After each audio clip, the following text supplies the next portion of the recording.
दायरे में नहीं आता। ठीक है, अब हम आ जाते हैं ए वाली एग्जाम्पल के ऊपर। जी पढ़िएगा।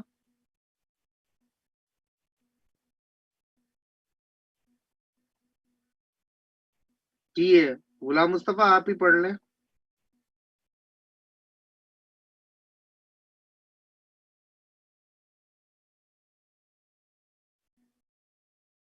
कमिश्नर।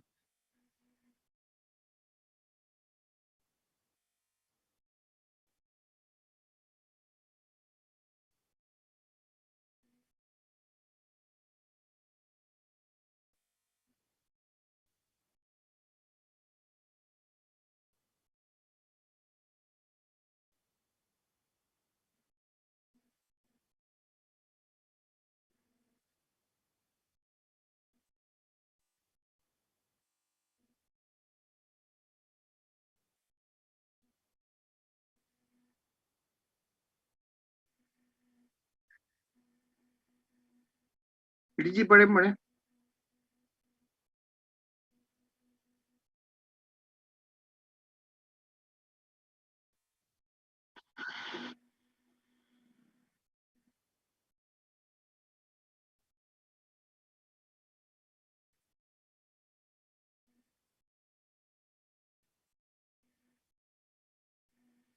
ठीक है, किन चीजों का जिक्र है यहाँ पे? कॉमन कैटेगरी या जो कॉमन जो क्लास है वो क्या है कि being armed with any gun, pistol, hanger, cutlass, bludgeon और अदर ऑफेंसिव वेपन। सवाल ये बनता है कि जो इस बंदे ने जिस चीज से किसी का को जख्मी किया था, वो आता है इसके दायरे, जख्मी किया था, कोशिश की थी या करने की, वो आता है या नहीं आता? उसने क्या किया था? टूटे हुए शीशे को जो है उससे करने की कोशिश की थी। तो कोर्ट ने यूनिवर्सल जनरल का प्रिंसिपल अप्लाई करते हुए कहा कि जो वो शीशा है, जो टूटा हुआ शीशा है, वो वेपन नहीं है। यहाँ पे जो ऑफेंसिव वेपन को जब हम इंटरप्रेट करेंगे तो यूनिवर्सल जनरल के प्रिंसिपल की रोशनी में, हम पिछले वर्ड्स की रोशनी में इंटरप्रेट करके देखें तो एनी आर्टिकल मेड और manufactured for the purpose of hurting an other person. अब ग्लास में लगा हुआ जो शीशा है, दरवाजे में लगा हुआ जो शीशा है, वो किसी को वैसे तो नुकसान पहुंचा सकता है, क्योंकि अगर आप वैसे देखें तो आप तो पेंसिल से भी या किसी पेन से भी किसी बंदे को इंजरी कॉज कर सकते हैं। लेकिन वो पर्पस तो नहीं है ना, वो उसका जो है पेन का या पेंसिल का या शीशा जो दरवाजे में लगा होता है या खिड़की में लगा होता है, वो उससे किया तो नहीं जा सकता ना, वो उस पर्पस के लिए तो नहीं बनी होती ना। क्लियर हुई बात? यस। देखें, कानून देखें, कानून में किन चीजों का जिक्र है? जो स्पेशल वर्ड्स हैं वो क्या हैं? पढ़े।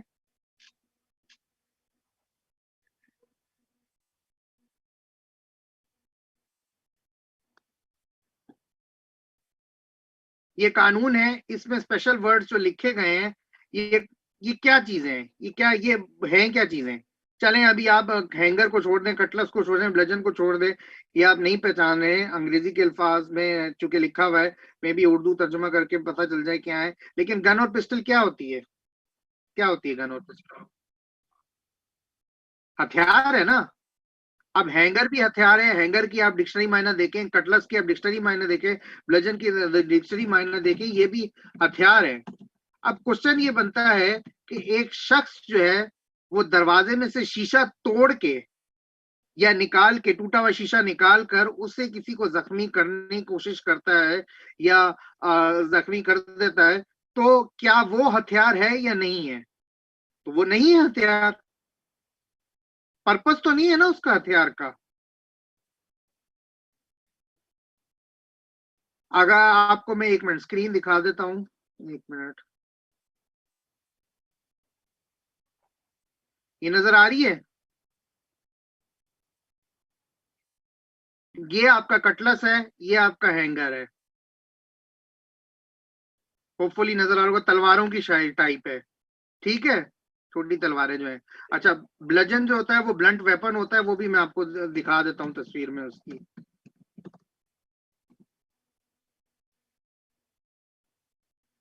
ये है, सही है। Yes, sir.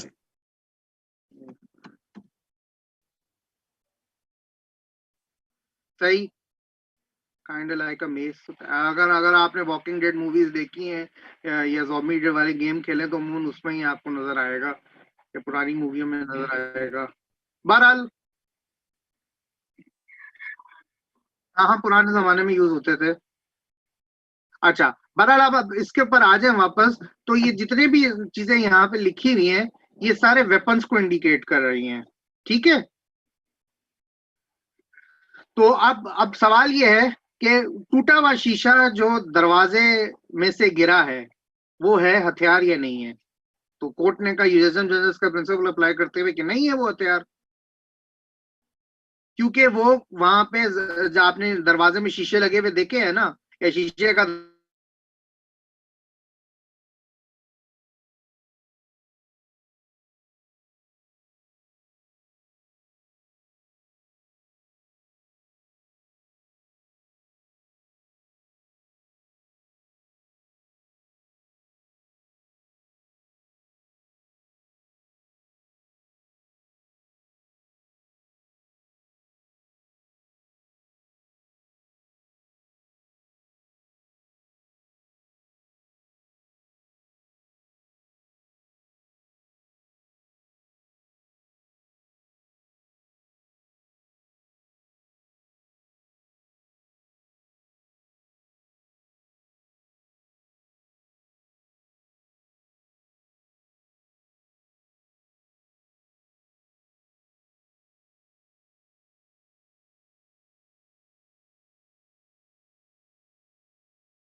Ammunition, gun powder या कोई भी दूसरी गुड्स जो है वो उनको आप इंपोर्ट नहीं कर सकते। There is a restriction on that.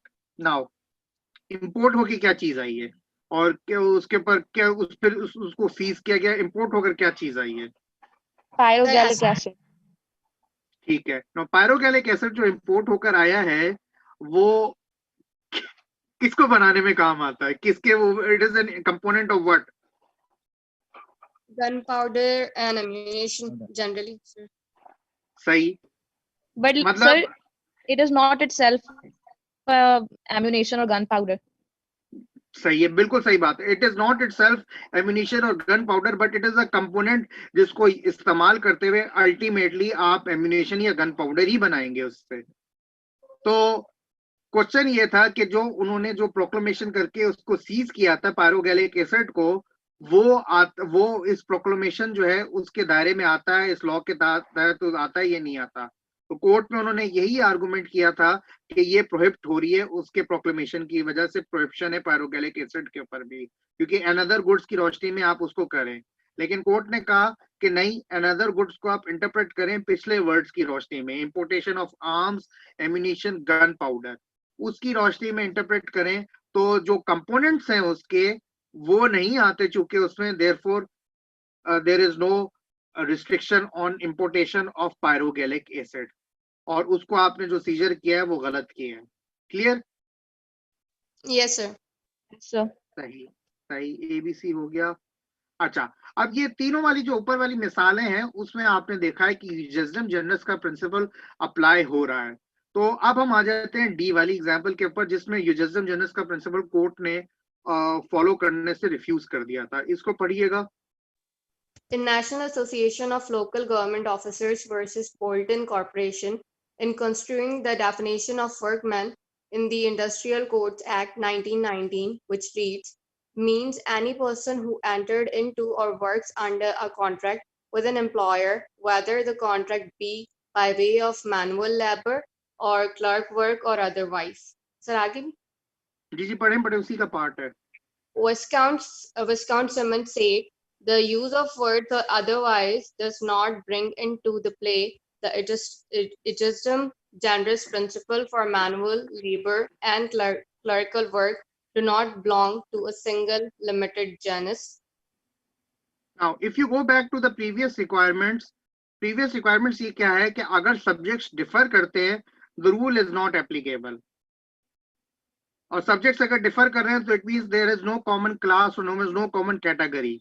अब जहां पे आप in manual labour, clerical work और अदरवाइज को देखें तो कैन यू फॉर्म जेनस और category? According to the court उन्होंने कहा कि नहीं फॉर्म हो सकती। ठीक है, क्लियर हुई? नहीं सर।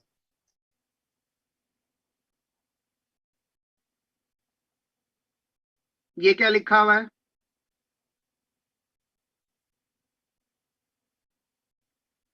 सर पढ़ूं? ये क्या लिखा हुआ है? The subject constitute class. अच्छा, ये क्या लिखा हुआ है? If the subject differ, the rule is not applicable. ये दोनों चीजें ध्यान में रखिएगा।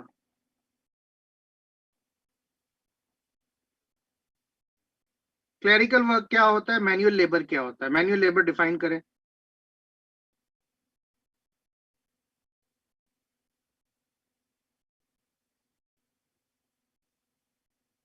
मतलब पता है मैनुअल लेबर का? नहीं सर। सर हाथ से जो किया जाए, मतलब मुशक्कत। हाँ, मेहनत मुशक्कत जो हाथ से की जाए, इन द सेंस कि जो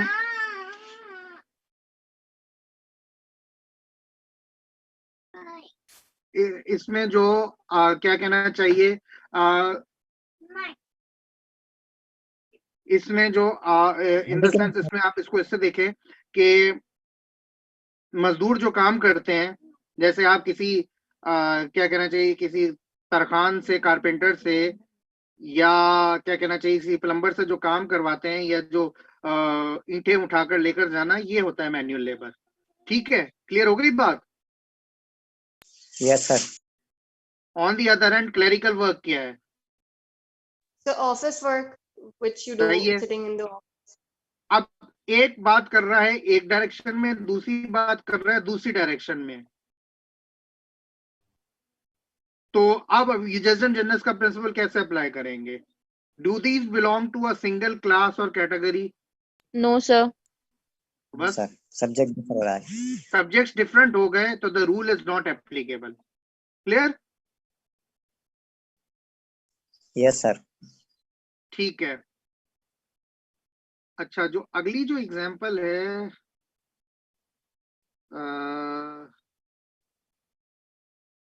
चलो देखते हैं, इसको भी देख लेते हैं, हो जाएगा 10 मिनट्स में। जी पढ़िएगा।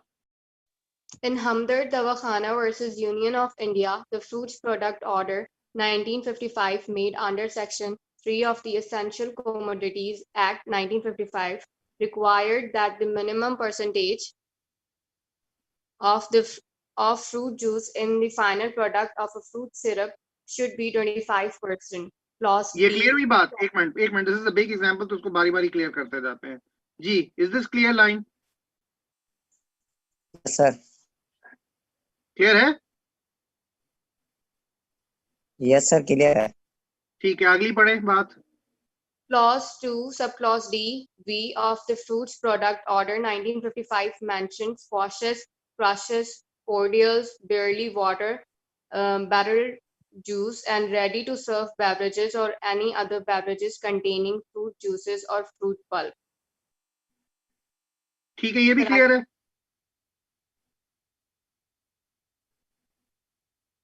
ये क्लियर है? Yes, sir. Yes sir. ठीक है। फ्रूट प्रोडक्ट्स ऑर्डर 1955 जो है मुख्तलिफ मशरूबात जो है उनके नाम बता रहा है। आगे चले। The appellants contended that the requirement as laid out in Section 3 did not apply to its product known as Rooh Afza, though it contained fruit juices. The appellant stated that Rooh Afza is not a foodstuff but a medical product and cannot be regarded as an essential commodity under the Essential Commodities Act of 1955. Therefore, it is outside the purview of the Fruits Order 1955. Its intended use is for common ailments during hot season, particularly for ailments like loss of appetite, sunstroke, nausea, sleeplessness, etc. Sir आगे? यहां तक clear हो गई बात? Yes, sir. Yes sir. ठीक है, आगे चलें। It was contended on the behalf of appellants that the words be read ejusdem generis with the previous categories of beverages. The court rejected the argument, holding that a simple examination of the said beverages will disclose the fact that there is no genus by reference to which the rule of ejusdem generis can be properly invoked. Besides, the context of the clause clearly suggests that it is intended to take in all beverages other than those earlier specified, provided they contain fruit juices or fruit pulp. The court had no difficulty. The court, oh, Therefore, the court had no difficulty in holding that the sherbet in question falls within the purview of clause 2, subclause D(v) of the fruit order, and as such, its production cannot be controlled by its relevant provisions. अब सवाल ये बनता है कि and other beverages में रूह अफ़ज़ा आता है या नहीं आता?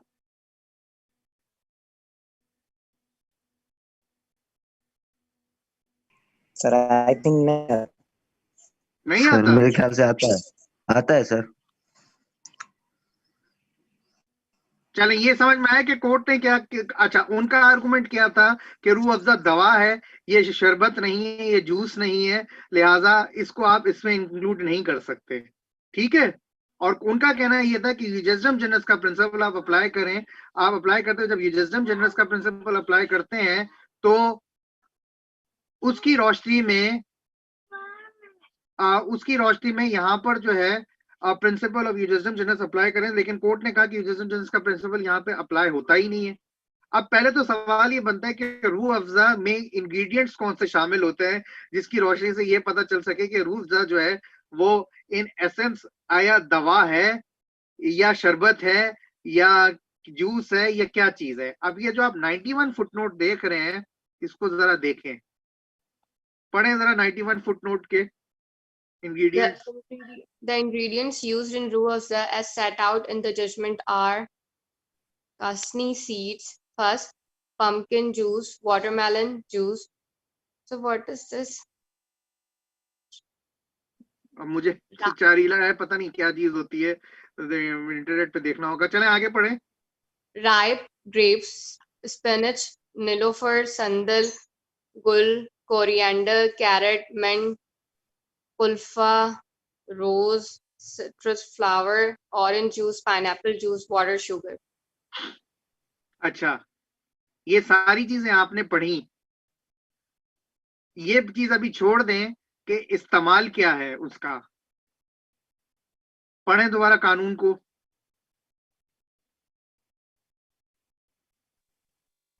सर ये order 1955।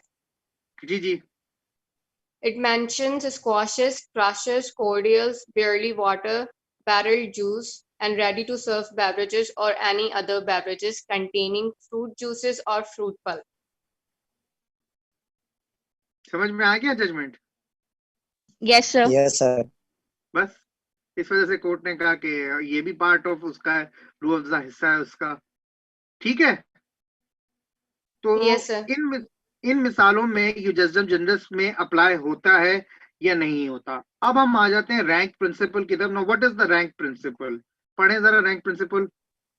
An outcome of the rule of ejusdem generis is that the statutes which deal with persons or things in inferior rank are not extended to those of superior degree by introduction of the general words, and the general words following particular words will not cover anything of a class superior to those to which the particular class relate. Sir, आगे? पढ़ लें, पूरा पढ़ लें।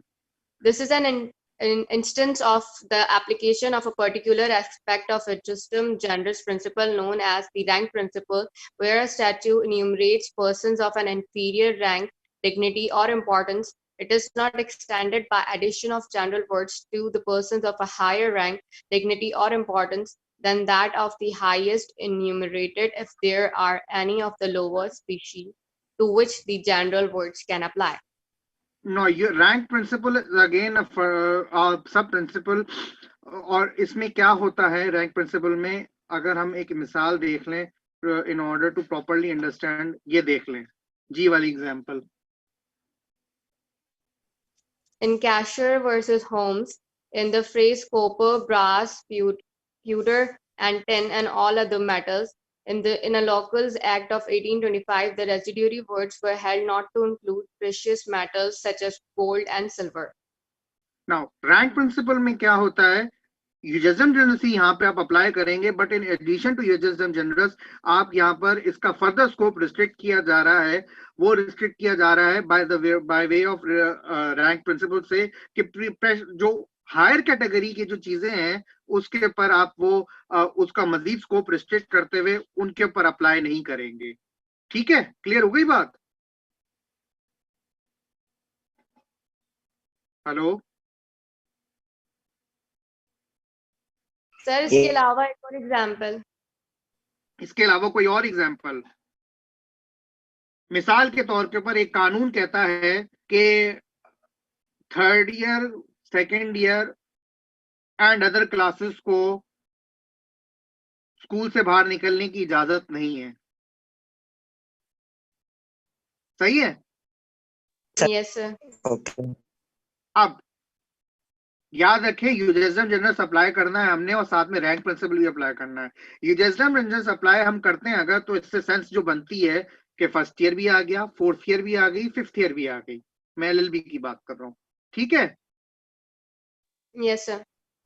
अच्छा, अब इसका scope मजीद हम जब रिस्ट्रिक्ट करेंगे, अगर मजीद रिस्ट्रिक्ट करना है, क्वेश्चन ये है कि ये रूल अप्लाई होता है पार्ट 4 के ऊपर और पार्ट 5 के ऊपर. द आंसर इज नो, कि ये रूल नहीं अप्लाई होगा, क्योंकि जब हम रैंक प्रिंसिपल अप्लाई करते हैं तो जो हायर कैटेगरी की चीजें हैं उनको अप्लाई नहीं करेगा. जो कैटेगरीज मेंशन्ड हैं उससे लोअर कैटेगरी में जाना है.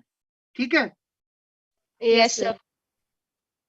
उम्मीद है कि क्लियर हो गई होगी. दूसरी इसको कंटिन्यू कर लेंगे कल के दिन में, क्योंकि क्लास खत्म होने वाली है. सर तो उम्मीद है कि ये क्लियर हो गई होगी. ठीक है? Yes sir.